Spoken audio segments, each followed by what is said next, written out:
Good morning, students. Welcome to the first part of the question answers of chapter number 6, that is physical change and chemical change. But before that, before we start our topic, let me ask you something. I hope all of you are just doing well. Needless to ask, all of you are staying at your home, studying very hard to prove yourself.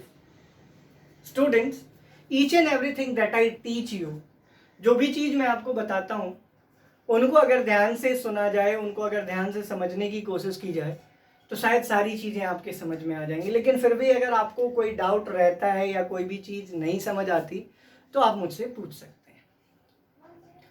अब आज का जो हमारा topic है वो है question answers.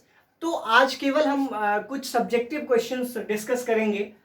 जो objective questions या जिसको हम बुक वर्क कहते हैं वो सबसे लास्ट में डिस्कस करेंगे। हम लास्ट जो क्लास क्वेश्चन आंसर का जो लास्ट क्लास होगा उसमें डिस्कस करेंगे। आज हम 3 to 4 सब्जेक्टिव क्वेश्चंस को डिस्कस करने की कोशिश करेंगे कि किस तरह हमने फिजिकल और केमिकल चेंज को पढ़ने के बाद इस तरह के क्वेश्चंस को हम आंसर करने के कैपेबल हैं। हमारी समझ में ये चीज़ आ जानी चाहिए। So let us start now. This is question answer part 1. Question answer part 1. Part 1. Chapter 6. ठीक है?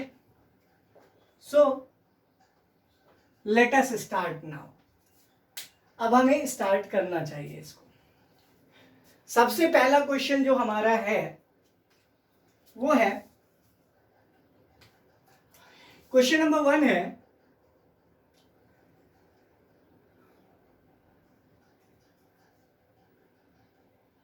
why is the burning of candle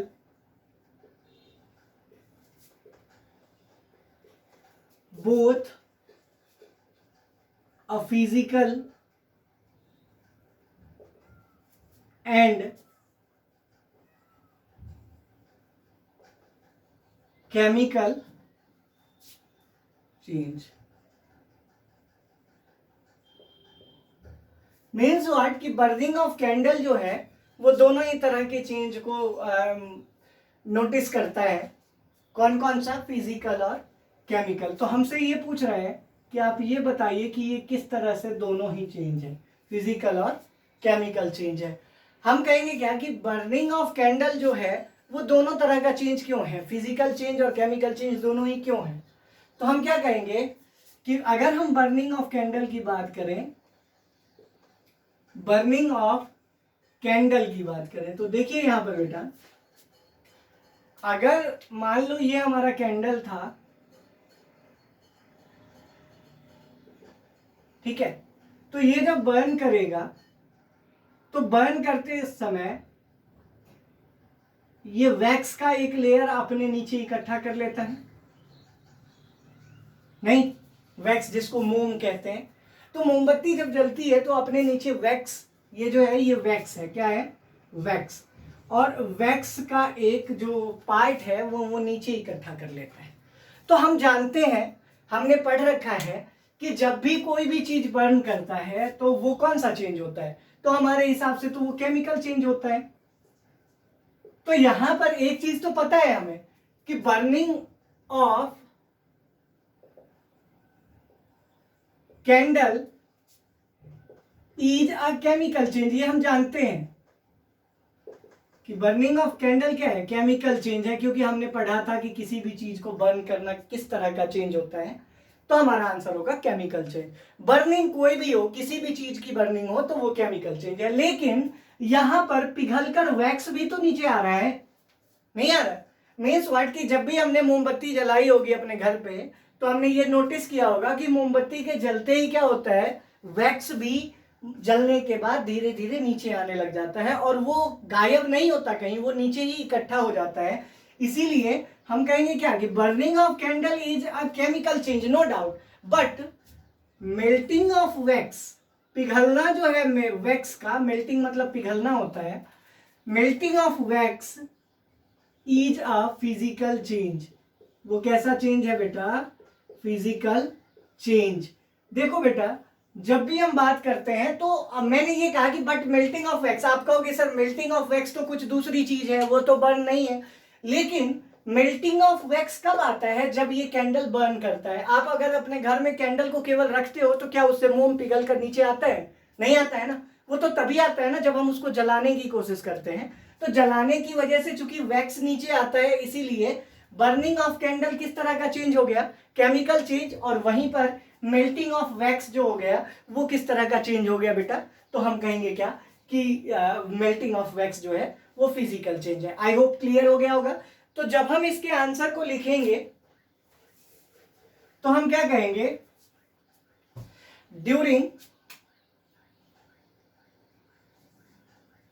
during burning of candle,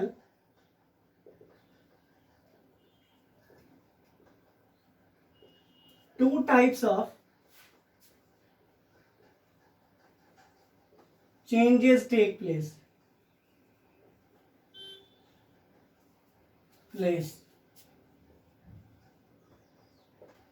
First one, when the candle burns,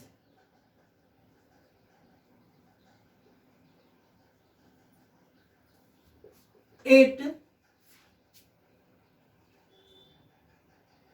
releases heat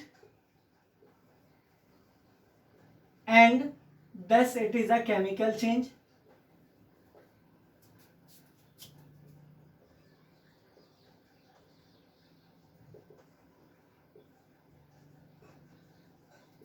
But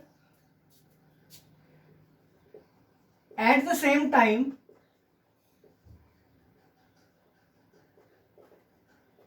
the candle melts also, and so melting of candle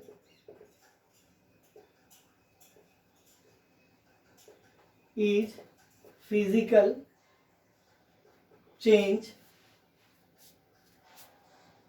as it can be used again, as it can be used again. I hope clear है। इसमें क्या कहा मैंने कि देखिए burning of candle के समय दो बातें हो सकती हैं। पहली ये कि जब कैंडल बर्न करेगा तो वो हीट रिलीज करेगा, जिससे ये साबित हो जाता है कि हाँ वो केमिकल चेंज है। लेकिन उसी समय कैंडल मेल्ट भी करता है, पिघलता भी है, जिससे मोम बनकर नीचे वो बैठ जाता है। तो वो कौन सा चेंज है? फिजिकल चेंज है। आई होप क्लियर हो गया होगा ये आंसर। तो अब हमारे पास सेकंड क्वेश्चन क्या है? अब हम सेकंड क्वेश्चन को देखते हैं कि सेकंड क्वेश्चन में हमें क्या डिस्कस करना है। So let us see here.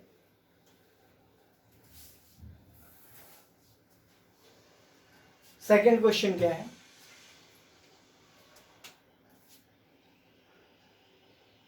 Question number 2 ये क्या कह रहा है? क्वेश्चन नंबर 2 कह रहा है कि how can you show that changing of milk into curd is a chemical change. How can you show that changing of milk into curd, changing of milk into curd is a chemical change.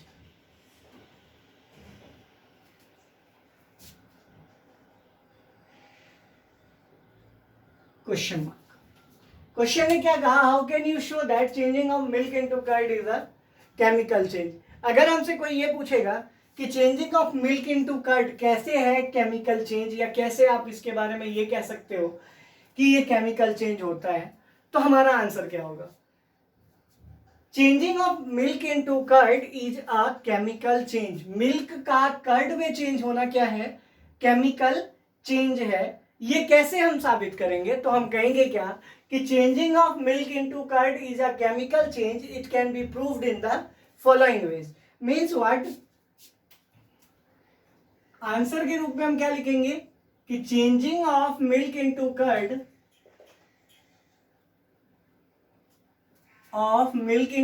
is a chemical change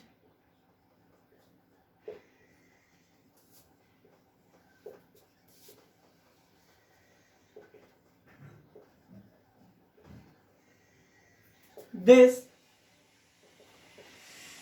can be proved in following ways.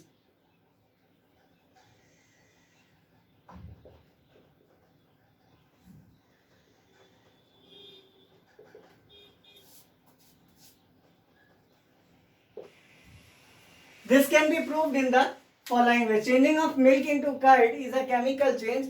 This can be proved in the following ways. तो पहला वे क्या होगा, पहला तरीका क्या होगा जिससे हम ये प्रूव कर सकते हैं? तो हम कहेंगे क्या कि the property of milk is different from curd. हमें पता है कि मिल्क की जो प्रॉपर्टी है वो कर्ड की प्रॉपर्टी से अलग है, नहीं? The property of milk is different from the property of curd. Property of या properties of milk is different from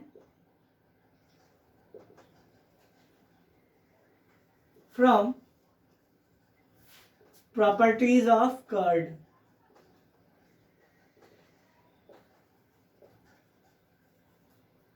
I hope clear है। मिल्क की जो प्रॉपर्टी है वो डिफरेंट है किससे? कर्ड से। Curd is a new substance found from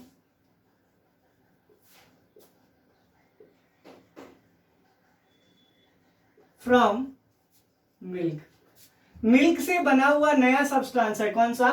curd. नहीं, हम क्या कहेंगे कि कर्ड जो बना हुआ है वो मिल्क से ही बना है, लेकिन एक नई चीज है। और हम जानते हैं कि केमिकल प्रॉपर्टी में नई चीजें बनती हैं, नई प्रॉपर्टी भी बनती है। और तीसरी और महत्वपूर्ण बात क्या है? Milk once changes into curd,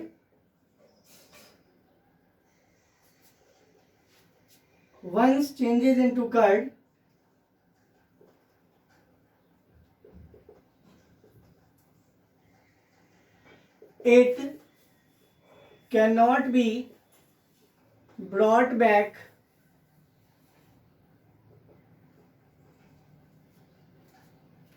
into its initial state.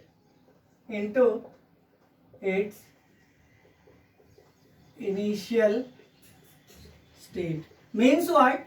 कि अगर आपने मिल्क को किस में चेंज कर दिया? कर्ड में, तो वापस से आप उसको उसकी इनिशियल स्टेट में नहीं ला सकते हैं। यही खासियत है किसकी? कर्ड की। तो इन तीन प्रॉपर्टीज के बेसिस पर हम कह सकते हैं कि मिल्क जब कर्ड में बदलता है तो वाकई में केमिकल चेंज का एक एग्जाम्पल बनता है। Means what? कि milk when gets converted into या changing of milk into curd is a chemical change. This can be proved that in the following ways, that the properties of milk is different from the properties of curd. Second, curd is the new substance found from milk. And third thing is there, milk once changes into curd, it cannot be brought back into its initial state. I hope ये दोनों questions clear हो गए होंगे, इनमें कोई doubt नहीं होगा आपको। अब जब हम नेक्स्ट क्वेश्चन की बात करते हैं तो नेक्स्ट क्वेश्चन में हम डिस्कस करेंगे क्या कि show how cutting of wood and burning of wood are two different type of changes. Question क्या कह रहा है कि एक्सप्लेन हाउ, क्वेश्चन नंबर 3 है, explain how the cutting of wood into pieces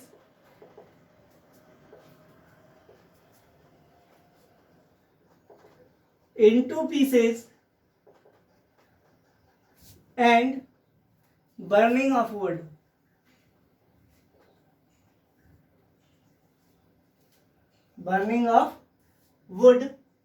are two different types of changes, are two different types of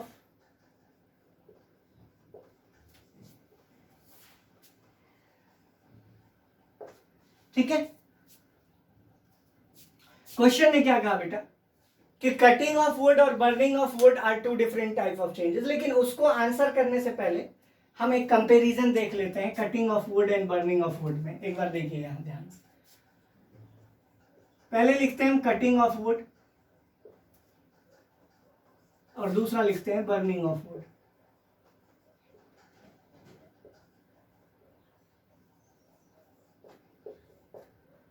दो चीजें आ गई। सबसे पहले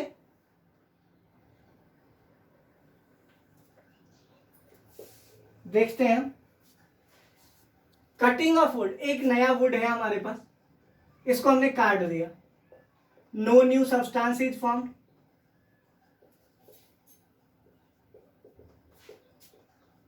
आर फॉर्म्ड, सब्सटेंसेस लिखा तो साथ में आर हम यूज कर लेंगे। तो नई चीजें नहीं बन रही, हमें दिख रहा है कि वुड को हमने काट दिया छोटे छोटे टुकड़ों में, तो कोई नई चीज नहीं बनकर आ रही है। वहीं अगर हम इसको जला दे तो हम कहेंगे क्या कि new substances are formed, new substances are formed. Clear है? पहला डिफरेंस तो पता लग गया। दूसरा, shape and size only changes,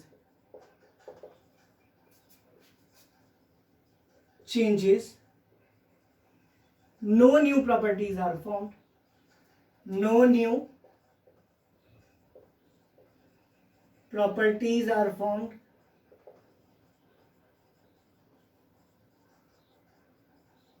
ठीक है, यहां पर हम क्या कहेंगे, न्यू प्रॉपर्टीज आर फॉर्म्ड, क्योंकि जलकर अगर ये कोयला ही बन जाएगा तो कोयले की प्रॉपर्टी लकड़ी जैसी तो रहेगी नहीं, अलग हो जाएगी। इसीलिए हम क्या कहते हैं कि new properties are formed,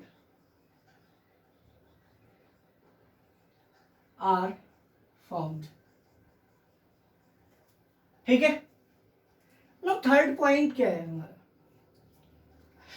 third point है कि अगर हमने कटिंग की बात की, टेम्परेरी इरिवर्सिबल चेंज है, टेम्परेरी इरिवर्सिबल चेंज है।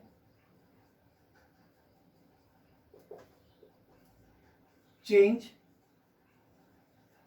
लेकिन ये क्या है बेटा, बर्निंग ऑफ वुड की अगर हम बात करें तो अगर हमने एक बार जला दिया तो क्या फिर ये वापस से लकड़ी बनेगा? यहां तो चांस है कि हमने काट दिया, मान लो पेड़ को काट दिया तो लकड़ियों को अलग कर दिया, लेकिन फिर उसके कुछ दिन बाद लकड़ियां उग तो आएंगी, इसमें पेड़ में जो स्टेम है वो उग तो आएंगे।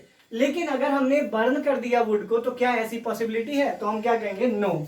हम कहेंगे क्या कि इसमें it is permanent irreversible change, permanent irreversible change. I hope clear है। अब देखो, इन तीन डिफरेंसेस के बेसिस पर हम ये नहीं कह सकते कि cutting of wood into pieces और burning of wood are two different types of changes. Means what कि अब हम ये कह सकते हैं, इसके आंसर में हम क्या लिखेंगे कि cutting of wood and burning of wood are two different types of changes because, क्यों है एक बार देखते हैं।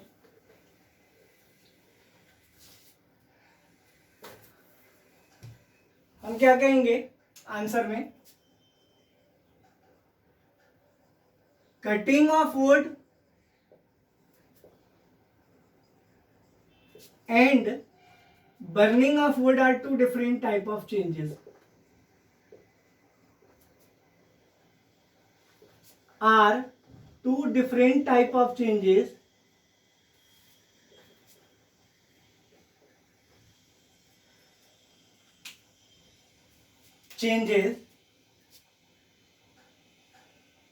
because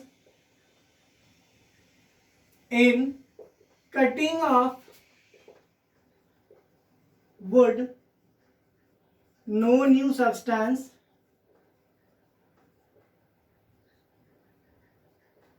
with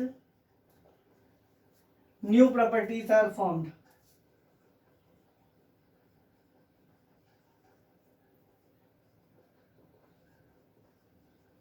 formed, but in case of burning of wood,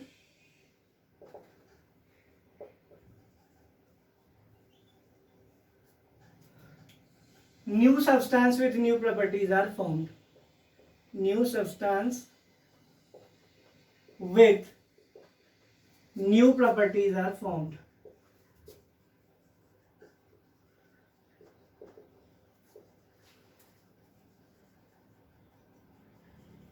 क्या होता है बेटा कि जब भी हम बात करेंगे बर्निंग ऑफ वुड और कटिंग ऑफ वुड में, तो कटिंग ऑफ वुड में कोई नई चीज नहीं बनती है, इसीलिए वो फिजिकल चेंज होता है, लेकिन बर्निंग ऑफ वुड में नई चीजें बनती हैं, इसीलिए वो क्या है, केमिकल चेंज। आई होप क्लियर हो गया होगा। अब जब हम नेक्स्ट क्लास में मिलेंगे तो इससे आगे डिस्कस करेंगे। अभी के लिए इतना ही, इसको बहुत ध्यान से देखने की जरूरत है। Till then stay home, stay safe, God bless you, thank you very much.